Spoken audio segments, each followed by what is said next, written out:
तो एपिसोड 1 में एक टेररिस्ट का बेस दिखाया जाता है। मुझे नहीं पता क्योंकि उन्होंने बताया नहीं, हो सकता है ये अफगानिस्तान है। वहीं पर बेस के अंदर एक लेफ्टिनेंट को दिखाया जाता है जिसके साथ एक प्रोफेसर को बंद किया गया होता है। लेफ्टिनेंट को काफी ज्यादा पीटा गया होता है। वो लेफ्टिनेंट यहाँ पर अपनी प्लेटून को लेकर प्रोफेसर को बचाने के लिए आया था, लेकिन टेररिस्ट ने लेफ्टिनेंट को ही पकड़कर यहाँ पर बंद कर दिया है। लेफ्टिनेंट प्रोफेसर से कहता है, प्रोफेसर मुझे माफ कर दे, मेरी वजह से आप भी यहीं पर फंसे हुए हैं। प्रोफेसर उसे कहती है, तुम्हें मुझसे माफी मांगने की जरूरत नहीं है, ये सब कुछ मेरी वजह से हुआ है। तुम अपनी प्लेटून को यहाँ पर मुझे बचाने के लिए लेकर आए थे, लेकिन अब तुम भी मेरे साथ यहाँ पर फंस चुके हो। लेफ्टिनेंट सोच रहे होते हैं, हम लोग इस मिशन को सक्सेसफुली पूरा कर सकते थे अगर हमारे हबरी ने हमें गलत इन्फॉर्मेशन ना दी होती। उसकी गलत इन्फॉर्मेशन की वजह से हम लोग यहाँ पर फंस गए हैं। मुझे लगता है कि उसने हमें धोखा दिया है। उसने कहा था कि यहाँ पर बहुत ही कम सोल्जर्स हैं और वो सारे अनट्रेन्ड हैं, लेकिन ये सारे तो बहुत ज्यादा ट्रेन्ड सोल्जर्स हैं। और जितना हमें बताया गया था कि यहाँ पर बहुत ही कम लोग हैं, लेकिन यहाँ पर तो 3 गुना ज्यादा लोग हैं। यहाँ पर तो इनकी पूरी एक आर्मी है। और सिर्फ यही नहीं, बल्कि उनको हमारी टाइमिंग का भी पता था और हमारे रास्ते का भी, कि हम किस रास्ते से यहाँ पर अटैक करने के लिए आने वाले हैं। लगता है कि हबरी ने हमें पूरी तरह से धोखा दे दिया है और ये शुरुआत से ही एक ट्रैप था, हमें यहाँ पर फंसाया गया है। उसी वक्त दरवाजे के लॉक खुलने की आवाज आती है। दरवाजा खुलता है और बाहर से एक टेररिस्ट आता है और एक सोल्जर को अंदर की तरफ धक्का दे देता है। वो भी लेफ्टिनेंट की टीम का सार्जेंट होता है। उन्होंने उसको भी बहुत ज्यादा पीटा होता है। लेफ्टिनेंट सार्जेंट किम की ये हालत देखकर बहुत ज्यादा गुस्सा हो जाते हैं और उठकर उस टेररिस्ट को गाली देते हुए कहते हैं, कमीने कहीं के, तुमने इसके साथ क्या किया है। लेकिन वो टेररिस्ट कोई अच्छा बंदा तो है नहीं। वो गाली सुनने के बाद उसके सर में अपनी बंदूक मारता है और उसे नीचे की तरफ गिरा देता है। और साथ ही वो अपनी लैंग्वेज में कुछ उससे कह भी रहा होता है, शायद वो उसे गालियां दे रहा था। वो उसके सर में अपनी गन मारने के बाद हंसता हुआ वहाँ से बाहर चला जाता है और फिर दोबारा से बाहर से लॉक लगाकर चला जाता है। लेफ्टिनेंट फिर से उठकर बैठ जाता है और कहता है, ये सारे कमीने लोग हमारे साथ खेल रहे हैं, ये हमें मार क्यों नहीं देते।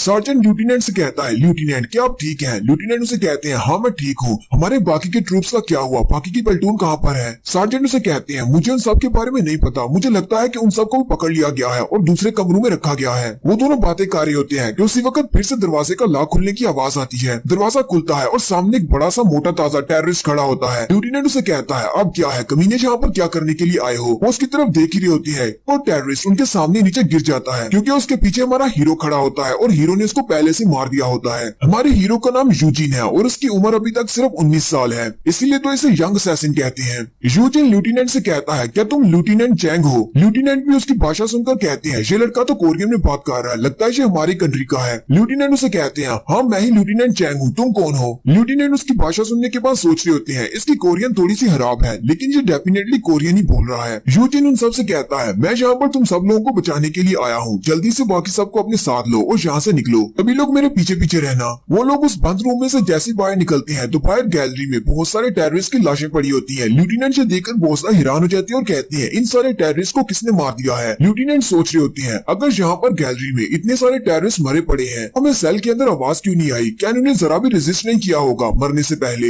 लेफ्टिनेंट के हाथ में भी गन होती है और वो यूजिन से कहते हैं, तुम कौन सी डिवीजन से हो, तुम्हारे साथ इस मिशन को पूरा करने के लिए और कितने ज्यादा सोल्जर्स आए हैं। यूजिन उसे कहता है, मैं तुम्हें अपने बारे में नहीं बता सकता कि यहाँ पर मैं किसकी तरफ से आया हूँ, लेकिन मेरे साथ कोई भी टीम नहीं है, मैं यहाँ पर अकेला इस रेस्क्यू मिशन पर आया हूँ। लेफ्टिनेंट भी उसकी बात सुनकर बहुत ज्यादा हैरान हो जाते हैं। लेफ्टिनेंट कहते हैं, ऐसा कैसे हो सकता है, एक अकेला बंदा इतने सारे टेररिस्ट को कैसे मार सकता है। ये लड़का तो बिल्कुल फैंटम की तरह है, इसने कोई भी आवाज नहीं की और इतने सारे टेररिस्ट को मार दिया। वहीं पर सामने से दरवाजा खुलता है और एक टेररिस्ट बाहर निकलता है। लेफ्टिनेंट वहीं पर रुक जाते हैं और कहते हैं, सामने एक दुश्मन है, क्योंकि वो टेररिस्ट भी उनकी तरफ देख लेता है। उसी वक्त दिखाते हैं कि उस टेररिस्ट के पीछे रूम के अंदर एक और टेररिस्ट होता है। लेफ्टिनेंट जल्दी से अपनी गन को सामने की तरफ करते हैं और कहते हैं, तय कि हमें यहाँ पर गन शॉट करनी पड़ेगी, क्योंकि साइलेंटली इनको मारना आसान नहीं है। लेकिन यूजिन जल्दी से स्पीड के साथ भागता हुआ आगे की तरफ चला जाता है और वो जाते ही सबसे पहले दरवाजे वाले टेररिस्ट के ऊपर अटैक करता है, जिससे उसके हाथ से गन गिर जाती है और साथ ही वो उसकी गर्दन के नीचे अटैक करता है, जिसकी वजह से उसकी सांस की नाली बंद हो जाती है और वहीं पर मर जाता है। पहले वाले को मारने के बाद अंदर वाला अपनी गन को सीधी करता है यूजिन पर अटैक करने के लिए, लेकिन यूजिन अपने पास से नाइफ निकालता है और अपने नाइफ को दूर से उसके ऊपर छोड़ देता है, जो कि सीधा उसके दिल में जाकर लगता है और वहीं पर आवाज किए बिना ही मर जाता है। लेफ्टिनेंट अभी भी सोच रहे होते हैं, ये लड़का तो वाकई में बहुत ज्यादा स्ट्रॉन्ग है, ने यहाँ पर 2 एनिमीज को मार दिया है, वो भी अपनी गन को यूज किए बिना। पता नहीं ये कौन सी डिवीजन का है, लगता है ये कमांडो डिवीजन से है। यूजिन जल्दी से अपनी पिस्टल निकालता है और उसके ऊपर साइलेंसर लगा लेता है और उनसे कहता है, अब हम लोग अपनी स्पीड को बढ़ाने वाले हैं, तुम लोगों को अपनी गन यूज करने की इजाजत नहीं है जब तक कि कोई बहुत ज्यादा इमरजेंसी ना हो, क्योंकि गन शॉट सुनकर बहुत सारे टेररिस्ट निकल आएंगे। मैं तुम्हारे लिए रास्ते को क्लियर करता हूँ। लेफ्टिनेंट उसे कहते हैं, हाँ क्यों नहीं, लेकिन साथ ही वो सोच रहे होते हैं, ये सोल्जर जो भी है ये हमें कचरे की तरह ट्रीट कर रहा है। यूजिन जल्दी से आगे की तरफ बढ़ता जाता है और रास्ते में जितने भी दुश्मन आते हैं उन सभी को फायर करके मारता जाता है। बड़ी स्पीड के साथ वो आगे की तरफ बढ़ता जा रहा होता है, सबके ऊपर गोलियां चलाते हुए बैंग बैंग सभी को मारता जाता है। वो सारे लोग भागते हुए रास्ते को क्लियर करते हुए कॉरिडोर के पास पहुंचते हैं, जहाँ पर उन्हें सामने से बहुत सारे टेररिस्ट की आवाजें आ रही होती हैं। लिeutenant कहते हैं सामने तो बहुत सारे दुश्मन हैं। लिeutenant अपनी गन को सामने की तरफ कर लेते हैं और कहते हैं मुझे लगता है कि इस सोल्जर को मेरी मदद की जरूरत पड़ेगी। सामने काफी सारे एनिमीज हैं। ये यहाँ पर साइलेंट रहकर इतने सारे दुश्मनों को अकेले नहीं मार पाएगा, लेकिन यूजिन फिर से भागता हुआ आगे अकेला ही चला जाता है। लिeutenant कहते हैं कहीं ये लड़का पागल तो नहीं, ये एक सोल्जर है लेकिन फिर भी इसे अपने बेसिक्स याद नहीं। इस तरह की सिचुएशन में शांत रहकर फैसला करना होता है, लेकिन ये आगे की तरफ किस तरह भागता जा रहा है। कॉरिडोर की दूसरी तरफ दिखाते हैं कि वहाँ पर 3 एनिमीज होते हैं। यूजिन भागता हुआ वहाँ पर स्लिप लगाता है और साथ ही उनके ऊपर गोलियां चलाना शुरू कर देता है और उन तीनों के ऊपर अटैक करता है और साथ ही उसकी बुलेट्स भी खत्म हो जाती हैं और वो वहीं पर नीचे से ऊपर उठने तक ही अपनी पिस्टल की मैगजीन को भी चेंज कर लेता है और साथ ही भागता हुआ आगे की तरफ बढ़ जाता है, क्योंकि उन तीनों को तो उसने पहले ही मार दिया है। लिeutenant जैसे ही वहाँ पर कॉरिडोर से आगे निकलते हैं वो बहुत ज्यादा हैरान हो जाते हैं, क्योंकि वो तीनों दुश्मन पहले से मारे जा चुके हैं। लिeutenant कहते हैं ये तो एक रियल मॉन्स्टर है। लिeutenant कहते हैं मैं भी एक सोल्जर हूँ, लेकिन इसकी मूवमेंट्स एक सोल्जर की तरह बिल्कुल भी नहीं है, तो बहुत ज्यादा रेकलेस है। ये बिना सोचे समझे आगे बढ़ता जा रहा है। वो सारे लोग भागते हुए उस बिल्डिंग से बाहर निकल आते हैं। यूजिन वहीं पर जाकर कॉर्नर पर रुक जाता है। लिeutenant से कहता है हमें यहाँ पर 1 मिनट के लिए रुकना पड़ेगा। लिeutenant उसे कहती है लेकिन हम लोग यहाँ पर 1 मिनट के लिए क्यों रुक रहे हैं, हमें तो आगे बढ़ना चाहिए। यूजिन उसे पीछे की तरफ इशारा करता है। लिeutenant पीछे की तरफ देखते हैं तो प्रोफेसर और उसका दूसरा दोस्त यानी कि सार्जेंट, वो दोनों बहुत ज्यादा थके हुए होते हैं। वो उनके साथ भाग नहीं पा रहे होते। लिeutenant सोच रहा होता है मैंने इतनी बड़ी बेवकूफी कैसे कर दी, कि हम लोग यहाँ पर प्रोफेसर को बचाने के लिए आए हैं, मेरा एक साथी भी पीछे रह गया है। एक्साइटमेंट में बहुत ही आगे भाग आया कि उन दोनों का तो मुझे ख्याल ही नहीं रहा। फिर वो यूजिन की तरफ देखते हैं और कहते हैं ये लड़का तो वाकई में बहुत ज्यादा जीनियस है।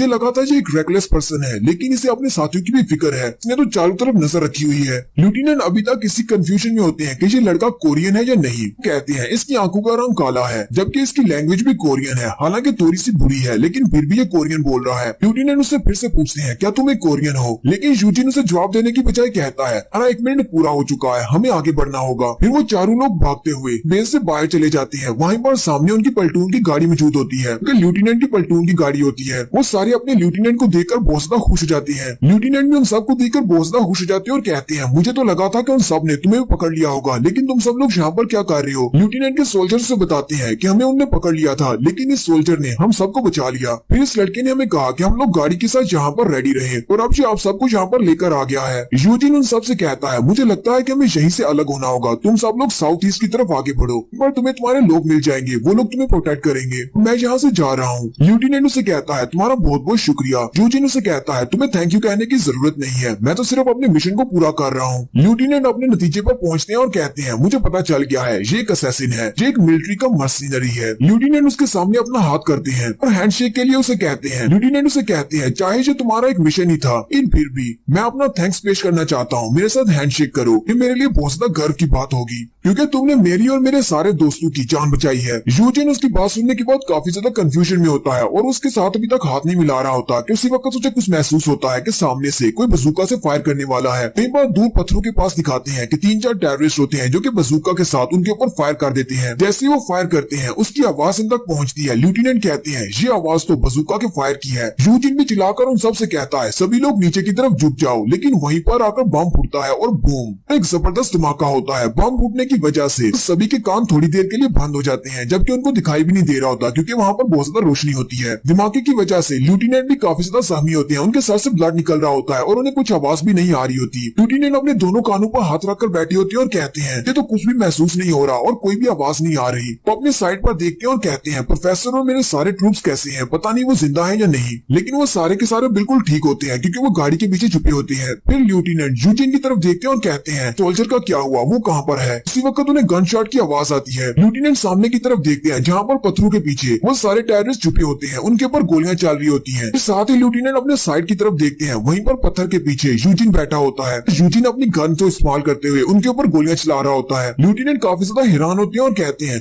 जबकि हम सब लोग अभी तक कुछ भी देख और सुन नहीं पा रहे, लेकिन ये लड़का इतनी जल्दी रिकवर कैसे कर गया और उनके ऊपर अटैक भी कर रहा है। साथ ही यूजिन के चेहरे पर से उसका नकाब भी हट जाता है। लिeutenant उसका चेहरा देखकर बहुत ज्यादा चौंक जाती है। लिeutenant कहते हैं मैं जिसे मॉन्स्टर समझ रहा था ये तो एक बच्चा है। तो ये तो हमारे सोल्जर की एक स्टाइल वाली बैकग्राउंड स्टोरी थी। नेक्स्ट सीन 6 महीने के बाद का दिखाया जाता है। अब हमारी स्टोरी फाइनली स्टार्ट होने वाली है। 6 महीने के बाद कोरिया का एक स्कूल का सीन दिखाया जाता है, जहाँ पर टीचर अपनी क्लास के सारे बच्चों से कहती है, अटेंशन एवरीवन, आज हमारे साथ एक नया ट्रांसफर स्टूडेंट है। कि वहाँ पर बैठी हुई सारी लड़कियां बहुत ज्यादा ब्लश कर रही होती है क्योंकि हमारा हीरो है ही बहुत ज्यादा हैंडसम। जबकि वहीं पर क्लास के अंदर एक बुली लड़का भी बैठा होता है जो कि गाली देकर कहता है, अब ये कमीना कौन है। यूजिन टीचर के साथ खड़ा होता है। टीचर सारे बच्चों से कहती है, आज से ये लड़का हमारी ही क्लास में तुम सब लोगों के साथ ही बैठकर पढ़ेगा। यूजिन उन सब की तरफ देखता और मुस्कुरा कर कहता है, मुझे तुम सब लोगों से मिलकर बहुत ज्यादा खुशी हुई। मेरा नाम यूजिन है। यूजिन यहाँ पर नाइस गाय बनने की कोशिश कर रहा है, लेकिन असल में आप सब लोग अच्छी तरह से जानते हैं कि ये हमारा यंग असैसिन है जिसे सिर्फ मारना आता है। अब ये स्कूल के अंदर किस तरह एडजस्ट करेगा और इन सारे बुली लड़कों के साथ कैसे पेश आएगा, यही हमारी स्टोरी है। और ये आगे कैसे बढ़ेगी, आगे क्या क्या एडवेंचर होंगे, ये सब कुछ हम लोग इसी स्टोरी में देखेंगे।